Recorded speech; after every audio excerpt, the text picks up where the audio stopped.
1885. Photo discovered. And curators are stunned when zooming in on one of the friends. The photograph arrived at the Charleston Museum of Southern History in a climate-controlled shipping container, part of a larger estate donation from the descendants of the Thornton family. The collection included furniture, silverware, journals, and dozens of photographs documenting one of Charleston's oldest and wealthiest families. Dr. Michael Harrison, the museum's chief curator, had been cataloging the materials for 3 weeks when he came across the image that would change everything. It was a formal portrait, remarkably well preserved despite its age. 2 young women, both approximately 16 years old, sat side by side in an elegantly appointed room. Heavy velvet curtains framed a window behind them. Ornate wallpaper covered the walls. The girls sat in matching Victorian chairs with carved mahogany frames and plush upholstery. Both wore expensive dresses, layers of silk and lace, high collars, fitted bodices, full skirts that pooled around their feet. Their hair was styled elaborately, pinned up with ribbons and small flowers. One girl was white, with pale skin and light brown hair. The other was black, her darker skin contrasting sharply with the white lace at her collar and cuffs. What struck Michael immediately was the apparent equality of the composition. The photographer had positioned them at the same height, in identical chairs, wearing similarly expensive clothing. Their postures mirrored each other, backs straight, hands folded in their laps, slight smiles on their faces. In an era when racial hierarchy was brutally enforced through law and custom, this photograph seemed to show a genuine friendship, even equality. A small note card attached to the frame read, Miss Catherine Thornton and friend, Charleston, South Carolina, 1885. Michael studied the image more carefully. The date troubled him.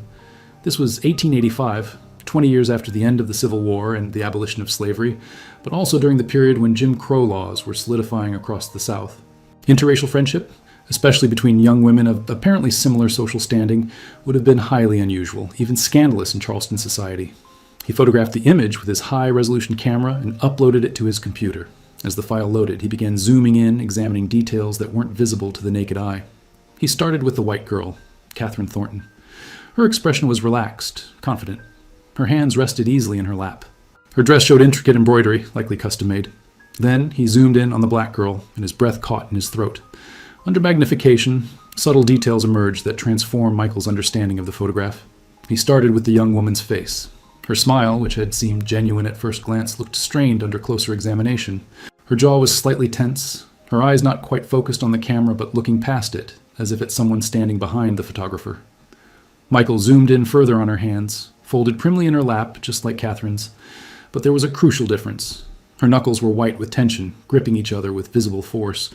The relaxed pose was an illusion. Her entire body was rigid with strain. Then he noticed her wrists. The dress sleeves ended in delicate lace cuffs that covered most of her forearms, but where the fabric pulled back slightly, Michael could see faint marks, discoloration that might have been bruising or scarring. He enhanced the image, adjusting the contrast and brightness. The marks became clearer, circular patterns consistent with restraints worn over extended periods. He moved his examination to her posture. While Catherine sat with easy confidence, leaning slightly back in her chair, the black girl sat perfectly upright, almost rigid. Her feet were positioned precisely together, her spine straight as a board. This wasn't the posture of someone comfortable and relaxed. It was the posture of someone who had been trained to sit exactly this way, who feared the consequences of slouching or moving. Michael zoomed in on the background details. The room was clearly part of a wealthy home. Expensive furniture, fine curtains, decorative objects visible on shelves. But something about the way the black girl related to this space seemed off. She sat in the chair as if perched on its edge, not settled into it. Her body language suggested she didn't belong there, despite the expensive dress she wore. He examined her dress more closely. While it was indeed made of fine fabric and appeared expensive, it was slightly different from Catherine's. The cut was simpler, the embroidery less elaborate. More significantly, the dress didn't quite fit properly. The sleeves were slightly too long, the bodice a bit loose. It looked like a dress made for someone else, altered to fit her. Michael sat back from his screen, his mind racing. Something was very wrong with this photograph. The apparent equality was a carefully constructed illusion, but what exactly was he seeing? What was the relationship between these 2 girls? Michael began his investigation by researching the Thornton family. Charleston's historical society had extensive records on the city's prominent families, and the Thorntons were among the most well-documented. They had been wealthy plantation owners before the Civil War, owning over 200 enslaved people on their rice and cotton plantations outside Charleston. After the war, the family's wealth had diminished but not disappeared. They had sold their plantations and moved into Charleston proper, investing in shipping, banking, and real estate. By 1885, They were still one of the city's most influential families, living in a mansion on Meeting Street. The 1880 census listed the Thornton household. Richard Thornton, age 48, banker, his wife Margaret, age 45, their daughter Catherine, age 11, their son William, age 9, and 3 servants, all black women listed by name but with no ages or other details provided. Michael found Catherine's name in other records. She had married in 1892 to a lawyer from a similarly wealthy Charleston family. She had died in 1943 at age 70, a respected member of Charleston society, involved in various charitable organizations. But there was no mention anywhere of a black friend, no other photographs showing interracial companionship, nothing that explained the 1885 portrait. Michael needed to find out who the other girl was and why she had been photographed alongside Catherine in such an unusual way. He returned to the estate donation records. Among the materials the Thornton descendants had given the museum was a collection of household account books from the 1880s and 1890s. Michael began going through them, looking for any mention of a young black woman or girl in the household. Most entries were mundane, expenses for food, clothing, household supplies, servants' wages. But then, in an account book from 1883, he found an entry that made him pause. Expenses for Rose's upkeep, clothing, $12, shoes, $3, so there's a medical care, $5. Rose. A name, finally. But upkeep was an unusual word choice. Not wages or salary, but upkeep, the same term used for maintaining property or livestock. Michael searched for more references to Rose in the account books. They appeared regularly, always listing expenses, but never wages. In 1884, Rose's winter coat, $8. In 1885, Rose's books and lessons, $6. In 1886, Rose's medical treatment, $15. The pattern became clear. The Thorntons were spending money on Rose for clothing, education, medical care, but they weren't paying her. She wasn't an employee. So what was she? Michael's next breakthrough came from the Charleston County Courthouse archives. He was searching for any legal documents that might mention Rose or explain her relationship to the Thornton family. After days of reviewing records, he found a document dated 1870 that made his stomach turn. It was labeled Informal Adoption Agreement, and it was handwritten on Thornton family letterhead. The document stated that Margaret Thornton had agreed to take into her household and provide Christian upbringing for a Negro child, approximately 1 year of age, orphaned and in need of charitable care. The child's name was listed as Rose, no surname provided. The document continued. Said child shall be raised within the Thornton household, provided with food, shelter, clothing, and basic education suitable to her station. In exchange, the child shall assist with household duties as she becomes able, and shall remain under the care and authority of the Thornton family until such time as she is deemed prepared for independent life. Michael read the document 3 times, anger building with each reading. This wasn't an adoption in any legal sense. There were no adoption laws in South Carolina in 1870 that would have recognized a black child as equal to white children in a family. This was something else entirely, a contract that gave the Thorntons complete control over a child's life under the guise of charity.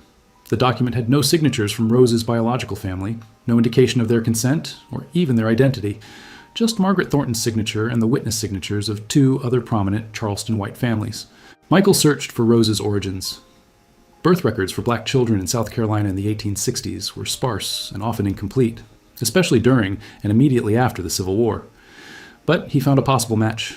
A burial record from 1869 for a woman named Sarah, approximately age 25, described as formerly enslaved, died in childbirth. A note indicated she left behind an infant daughter. If this was Rose's mother, then Rose had been born into freedom, but only technically. At 1 year old, she had been taken into the Thornton household, and from that moment forward, she had never truly been free. Michael discovered more documents that revealed the scope of this practice. Throughout the 1870s and 1880s, wealthy white families in Charleston and across the South had engaged in similar informal adoptions of black children. The practice was presented publicly as charity, as evidence of white benevolence toward the freed black population. Churches praised families who rescued orphaned black children. Newspapers ran stories about the Christian duty of caring for less fortunate races. But the reality, as Michael's research revealed, was far darker. These children were not adopted as family members. They were raised as permanent servants, trained from infancy to serve the household. They were fed, clothed, and sometimes educated, but only enough to make them more useful. They received no wages, had no legal rights, could not leave, and were often worked harder than paid servants because the family had no financial incentive to limit their labor. It was slavery by another name, continuing decades after emancipation, hidden behind a facade of charity and Christian benevolence. To understand Rose's experience, Michael searched for diaries, letters, and household records that might document daily life in the Thornton home. He found Margaret Thornton's personal diary, covering the years 1880 to 1895, preserved in the family papers. The diary entries were revealing in what they casually disclosed about Rose's role in the household. Margaret wrote about Rose the way one might write about a favored pet, with affection, but never with respect for her autonomy or humanity. An entry from January 1881, Rose is becoming quite skilled with needlework. I have her mending Catherine's dresses and embroidering linens. She works quickly and rarely needs correction anymore. She will be a valuable help to Catherine when Catherine establishes her own household someday. March 1883. Rose accompanied us to church today. Several ladies complimented me on how well-dressed and well-mannered she is. I explained that we consider it our Christian duty to raise her properly, to show her the correct way to live. Mrs. Patterson said, "I'm doing God's work. It is gratifying to receive such recognition." July 1884. Rose asked permission to attend a church social organized by the Negro community. I refused, of course. It is not appropriate for her to mix with those people. She has been raised in a refined household and must maintain standards befitting her upbringing here. She accepted my decision with appropriate humility. Michael found the language chilling. Margaret genuinely seemed to believe she was doing Rose a favor, elevating her above other black people when, in reality, she was keeping Rose isolated and controlled. As Rose grew older, the diary entries became more specific about her duties. By age 14, she was responsible for helping Catherine dress, styling her hair, maintaining her wardrobe, serving at family meals, cleaning Catherine's room, running errands, and accompanying Catherine on social calls as her attendant. An entry from 1885, the year of the photograph. Catherine and Rose have grown quite close. Catherine treats Rose almost as a sister, confiding in her, asking her advice on matters of dress and deportment. I'm pleased Catherine shows such Christian kindness. Of course, Rose understands her place and never presumes beyond it. Michael recognized the dynamic. Catherine could afford to be kind to Rose, because the fundamental inequality was so firmly established. Rose had no choice but to listen, to serve, to perform friendship while having no power in the relationship. He found another document that shed light on the photograph itself, a receipt from a Charleston photography studio dated April 1885, billing Richard Thornton for 2 portrait sittings, formal composition, fine paper prints. The photographer's notes, preserved with the receipt, mentioned, "Portrait of Mr. Thornton's daughter with household companion. Client requested positioning to demonstrate harmonious household relations." The photograph wasn't documenting a genuine friendship. It was staged propaganda, meant to show the Thorntons as benevolent, progressive people who treated their black ward almost as an equal, when the reality was continued bondage. Michael knew he needed to find Rose's own perspective, her own voice, if it existed anywhere. The Thornton family records only showed how they viewed her, as a charity case, a servant, a project. But what had Rose herself thought and felt during those years? His breakthrough came from an unexpected source. While researching abolitionist and civil rights organizations active in Charleston during the 1880s and 1890s, he discovered references to a safe house network that helped black domestic workers escape exploitative situations. One organization, the Charleston Freedmen's Aid Society, had kept detailed records of the people they assisted. In the Society's archives, preserved at the South Carolina Historical Society, Michael found a file labeled Rose T, assisted 1903. Inside was a handwritten account taken down by a Society volunteer of Rose's 18 years in the Thornton household. The account began, "My name is Rose. I do not have a family name that I know. The Thorntons never gave me one, and I was too young when I came to them to remember if I had one before. I'm writing this down because I want someone to know the truth of what happened to me, even though I am too afraid to speak publicly about it." Michael read with growing emotion as Rose described her life. She had no memory of her mother or her infancy.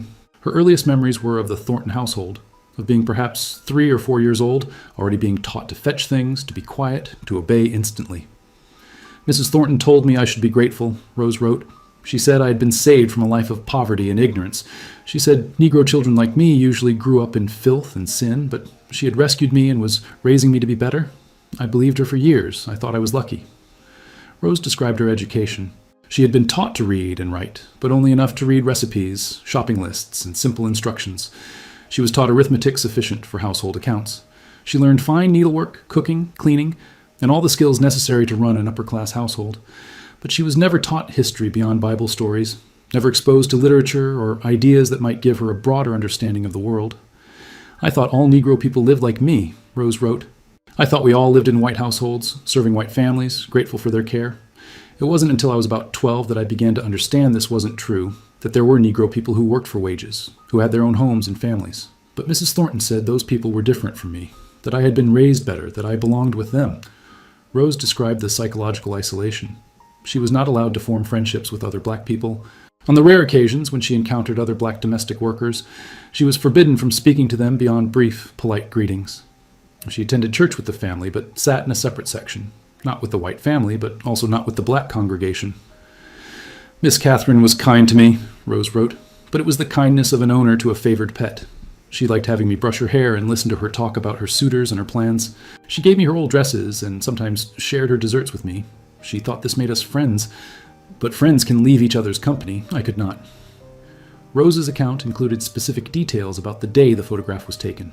Reading it, Michael finally understood the full context of the image he had been studying for weeks. In April of 1885, Mrs. Thornton decided she wanted a portrait made of Miss Catherine with me, Rose wrote. She said it would demonstrate the family's progressive views and Christian charity. She had me fitted for a new dress, not as fine as Miss Catherine's, but finer than anything I usually wore. She had my hair arranged by the same woman who did Miss Catherine's. Rose described being brought to the photography studio, a place she had never been before. The photographer positioned them in the chairs, adjusting their poses repeatedly. He kept telling me to smile, Rose wrote, to look happy and comfortable. Mrs. Thornton stood behind him, watching me, and I knew I had to do exactly as instructed. I had learned long ago what happened when I failed to please. What happened when she failed to please was documented elsewhere in Rose's account. Punishments that ranged from withheld meals, to being confined to her small attic room for days, to physical discipline that Mrs. Thornton justified as necessary correction for a child of inferior race who needed firm guidance. I sat in that chair, Rose continued, wearing a dress I would never wear again, sitting next to Miss Catherine as if we were equals, as if I had any choice in being there, and I smiled. I smiled because I was afraid. I smiled because I had been told to smile. I smiled because I knew the photograph was meant to make the Thorntons look good, and my role was always to make them look good. Rose described what happened after the photograph was taken. The dress was put away. She returned to her regular clothes and regular duties. The photograph was displayed in the Thornton parlor, where visitors would comment on the family's benevolence. They would say how fortunate I was, Rose wrote, how blessed to be raised by such good people. And I would stand there, serving tea, saying nothing, screaming inside. Michael found corroborating evidence in Margaret Thornton's diary. An entry from May 1885. The portrait of Catherine and Rose turned out beautifully. I am having copies made to send to family members. It perfectly captures our household's harmonious nature and our commitment to uplifting the Negro race through proper guidance. The photograph had been used as propaganda, circulated among the Thorntons' social circle as evidence of their virtue, and Rose had been forced to participate in creating an image that contradicted every truth of her daily existence. Rose's account revealed another painful detail. Sometimes Miss Catherine would show me the photograph and say how nice we looked together, how much she treasured our friendship. She truly believed it. She believed I was happy, that I loved her like a sister. She could not see, or did not want to see, that I had no choice in any of it. Rose's account detailed how her understanding of her situation evolved as she grew older. By her late teens, she had begun to realize that her life in the Thornton household was not normal, not acceptable, not something she had to accept forever. I started paying attention when we went to the market, she wrote. I would watch Negro women who worked as vendors or laundresses. They seemed tired, their work was hard, but they could go home at the end of the day. They could keep their wages. They could make choices. I had nice clothes and ate well, but I was never free for even a moment. In 1898, when Rose was approximately 29 years old, she began planning her escape. It took her 5 years of careful preparation. She had to do it secretly, saving small coins when she was sent on errands, hiding them in a tear in her mattress. She had to gather information about where she could go, who might help her, all while maintaining her role as the grateful, obedient ward. The Freedmen's Aid Society became aware of my situation through one of their volunteers who attended the same church, Rose explained. She noticed how I was treated, how I was kept separate from other Negro people, how I never seemed to have any money of my own despite living in a wealthy household. She approached me carefully one day at the market and asked if I wanted help. I was terrified to say yes, terrified of what would happen if I was caught planning to leave, but I was more terrified of spending the rest of my life in that house. The society helped Rose plan her escape. They arranged for her to be taken in by a black family in Philadelphia who needed help with their boarding house, real employment with wages and free time. They helped her obtain a train ticket. They coached her on what to say if she was stopped and questioned. The night I left was in November 1903, Rose wrote. The family had gone to a dinner party. I was supposed to wait up to help Miss Catherine undress when they returned. Instead, I took the small bag I had packed and hidden, and I walked out the front door. I had lived in that house for 33 years, and I had never once walked out the door of my own free will. Rose described the terror of that night, convinced at every moment that she would be caught, that the police would be summoned, that she would be dragged back. "I did not know if what I was doing was legal or illegal," she wrote. "I was not enslaved in the legal sense. Slavery had been abolished, but I had no papers, no legal standing. I did not know if the Thorntons could claim I owed them something, could have me arrested for leaving." She made it to the train station with the help of the Society volunteers. She boarded the train to Philadelphia. "When the train started moving," she wrote, "I finally believed I might actually escape, and I began to cry. Years of held tears, all coming out at once." Michael traced Rose's life after her escape through records in Philadelphia. She had indeed worked at a boarding house run by the Williams family, respectable members of Philadelphia's black community who were active in helping Southern black migrants establish themselves in the city. Rose had lived and worked there for several years, receiving wages for the first time in her life. She had learned what it meant to have free time, to make her own choices about how to spend her earnings, to come and go as she pleased. In 1907, she had married a man named James, a porter who worked for the railroad. They had 2 children, a son born in 1908 and a daughter in 1910. Rose had worked as a seamstress from her home, using the skills Mrs. Thornton had taught her, but now for her own profit, for her own family's benefit. Michael found Rose's death certificate. She had died in 1952 at age 83, having lived almost 50 years in freedom. She was buried in Eden Cemetery in Philadelphia, a historic African-American cemetery. Her headstone was simple. Rose Williams, 1869-1952, beloved wife and mother. But Michael wanted to know if Rose had ever spoken publicly about her experience. He searched through Philadelphia newspapers, civil rights organization records, and archives of black community institutions. What he found surprised him. Rose had become quietly active in efforts to expose ongoing exploitation of black domestic workers. She had given testimony to the NAACP in 1919 about informal adoption practices in the South. Her testimony, preserved in the organization's archives, described her experience and warned that the practice was continuing, that black children were still being taken into white households under the guise of charity and raised as unpaid servants. "I am speaking out now," her testimony stated, "because I am safe here in Philadelphia, because enough time has passed that I am less afraid of retaliation. But there are children still living as I lived, still being told they should be grateful, still being deprived of their freedom while the families that hold them are praised for their generosity. This must be exposed. This must end." Michael discovered that Rose had never returned to Charleston, never confronted the Thorntons directly, but she had told her story to her children and grandchildren, making sure they understood where she had come from and what she had survived. He managed to locate one of Rose's great-granddaughters, a woman named Diana living in Washington, D.C. When he called to explain what he had found, Diana was silent for a long moment. "I grew up hearing grandmother's stories about Grandma Rose," Diana finally said, "and about how she had escaped from people who kept her like a slave even though slavery was supposed to be over. We always wondered if it was entirely true or if maybe the stories had gotten exaggerated over time. Do you have proof?" "I have the photograph," Michael said. "I have the Thornton family records. I have Rose's own written account. It's all true." Diana agreed to come to Charleston to see the evidence. When she arrived at the museum a week later, Michael showed her everything: the photograph, the adoption papers, Margaret Thornton's diary, Rose's testimony. Diana stood before the enlarged photograph for a long time, studying her great-great-grandmother's face. "You can see it now that you know," she said quietly. "The fear in her eyes, the tension in her body. She's not smiling, she's performing, because she had to." Michael spent 6 months developing an exhibition around the photograph and Rose's story. He titled it "The Illusion of Kindness: Slavery's Legacy in Post-Emancipation America." The photograph would serve as the centerpiece, but the exhibition would expose the broader practice of informal adoption and domestic servitude that had trapped thousands of black children in the decades after the Civil War. The exhibition opened in September 2024. Media coverage was immediate and intense. The photograph itself was striking: 2 young women appearing as friends, one secretly imprisoned by the other's family. The contrast between the image's apparent message and its true meaning made for powerful storytelling. But the exhibition went beyond this single story. Michael and his team had researched similar cases throughout the South. They found dozens of documented instances of black children taken into white households under charity pretenses and raised as unpaid servants. They found court cases from the early 20th century where black adults had sued for back wages from families that had adopted them as children. They found newspaper articles from black-owned papers that had tried to expose the practice, only to be ignored by white-controlled media. The exhibition included interactive elements that helped visitors understand the psychological manipulation involved. One display asked visitors to imagine being told from infancy that they should be grateful for their circumstances, that they were being saved from a worse fate, that their unpaid labor was a fair exchange for food and shelter. How would that shape a child's understanding of their own worth and rights? Diana attended the opening with several other descendants of Rose. They stood together before the photograph, and Diana spoke to the assembled crowd about her great-great-grandmother's legacy. Rose survived, Diana said. She escaped, built a life, raised a family, but she carried the trauma of those 33 years for the rest of her life. She had nightmares about being dragged back to Charleston. She struggled to trust white people even when they were genuinely kind. She had difficulty accepting help because she had learned that white help always came with chains attached. The exhibition sparked important conversations about the long shadow of slavery.